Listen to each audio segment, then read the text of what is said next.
مہک مات عالم قرآن کیے تو نے بیاں، عرصہ آفاق میں لیکن وہ عالم ہے کہاں؟ اپنے چہرے سے وہ پردے کو اٹھاتا کیوں نہیں، اور بیرون ضمیر ملت آتا کیوں نہیں؟ کرد و تاتاری کا سینہ سوز سے خالی ہوا، یا مسلمان مر گیا یا دہر سے قرآن گیا۔ اب زندہ رود یعنی علامہ اقبال افغانی سے مخاطب ہیں۔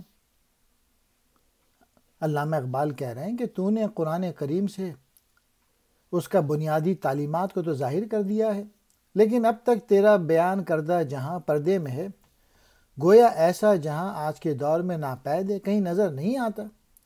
یہ جہاں اپنے چہرے سے پردہ کیوں نہیں اٹھاتا؟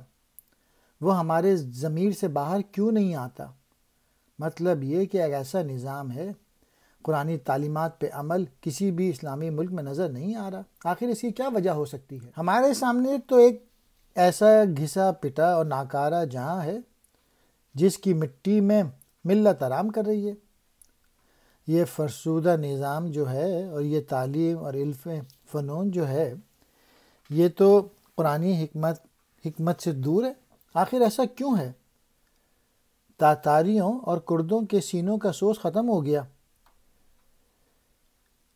کبھی وہ وقت تھا جب تاتاری اور کرد یہ لوگ اسلام کی خاطر خاصی تگ و دو کی، لیکن اب وہ جذبہ کیوں نہیں رہا؟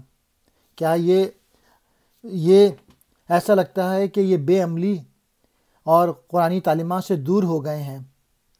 ورنہ قرآن کریم تو ایک جاویدانی کتاب ہے۔